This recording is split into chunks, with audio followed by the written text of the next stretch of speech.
काय नाही, पालकमंत्री साहेबांनी आज हिंदुहृदय सम्राट शिवसेना प्रमुख बाळासाहेब ठाकरे यांच्या आशीर्वादाने, धर्मवीर आनंदीगे साहेबांच्या आशीर्वादाने, उपमुख्यमंत्री एकनाथ शिंदे साहेब यांच्या आशीर्वादाने आज आमच्या दोघांना टावेल टोपी आयार पाठविण्यात आलेला आहे. हे सगळ्या नितीनदादाच्या माध्यमातून सगळं घडून आलेलं आहे. नितीनदादा लांडगे यांच्या माध्यमातून घडून आलेलं आहे. सगळं आमची व्यवस्था व्यवस्थित झाली हे म्हणून साहेबांनी अचानक आमच्यासारख्या सामान्य कार्यकर्त्याच्या घरी म्हणजे भेट दिली.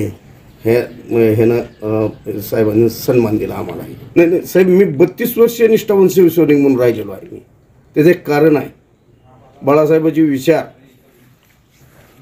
आनंदीगे साहेबांचे विचार आणि हे जपायचं काम महाराष्ट्राचे उपमुख्यमंत्री एकनाथ शिंदे साहेब यांनी केलेलं आहे.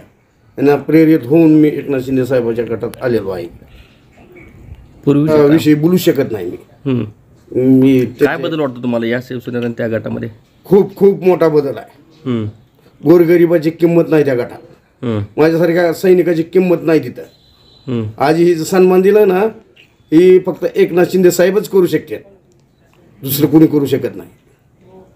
हा सन्मान लई मोठा आहे माझ्यासाठी, एक सामान्य शिवसैनिकासाठी. काय भावना आहेत तुमच्या?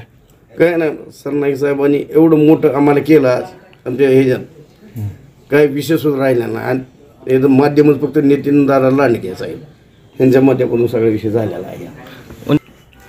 मला असं वाटत नव्हतं कधी की पालकमंत्रीसुद्धा की आपल्या एक सच्चा आणि एकनिष्ठ शिवसैनिकाकडे, गरीब असो श्रीमंत असो असं भेदभाव न करता, एक छोट्यातला छोटा कार्यकर्ता पण त्यांच्याकडं सुद्धा येतील असं वाटत नव्हतं, पण आले.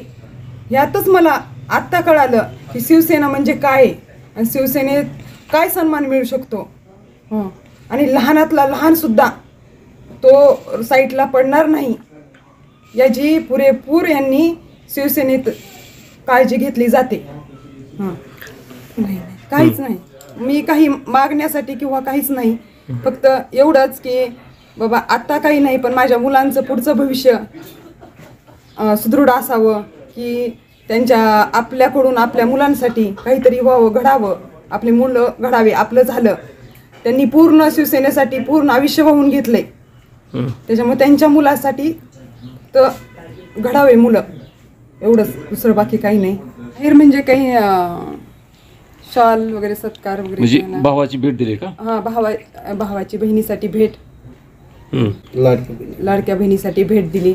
लाडक्या बहिणी आहेतच, ऋणी आहेत खूप, सर्व लाडक्या बहिणीसाठी केलंच, पण त्यात आणखीन माझ्यासाठी खास साहेबांनी घरी येऊन माझा सन्मान केला, यासाठी मी साहेबांची खूप आभारी आहे. काय मी हा संदेश देईल की असं काही नसतं. महिलांनी स्वतःच्या पायावर राहावं, स्वतःचं करावं, स्वतःची जागा स्वतः निर्माण करावी आणि योग्य काय अयोग्य काय याची निवड करून शिवसेना कशी आहे हे जाणून घेऊन आता महिलांनी दिलायच निकाल, जो आहे महिलांचा तो दिलाय. महिलांनी दाखवून दिले की लाडक्या भावासाठी केलं, असंच लाडक्या भावासाठी आम्ही सर्व महिलांनी करावं. पुढेही अशीच साथ देतो. शहराच्या विकासासाठी तुमच्या समोरच आहे ना, ह्यानी पहिल्या लोकांनी काय दिवे लावलेत, त्याच्याबद्दल बोलण्यात सगळे माहीतच आहे ना. काय त्याच्याविषयी बोलायचं सुद्धा हे नाही. काय दिवे लावलेत, 2.5 वर्ष ते सत्तेत होते, पहिल्यांदा काय दिवे लावलेत त्यांनी. आज हे केलं ते केलं म्हणतात. काय फोन उचलण्या ह्याच्याशिवाय काय केलेलं आहे त्याने, त्याचा विकास काय? आता मग शहराचा सगळं विकासासाठीच बोलणं झालेलं आहे शहराचा. काय आमची माणसं बोलले ना, भाऊ वगैरे रात्री विषय खूप म्हणजे करायचं शहरासाठी, आणि ते आम्ही साहेबाकडे मागणी केलेलीच आहे.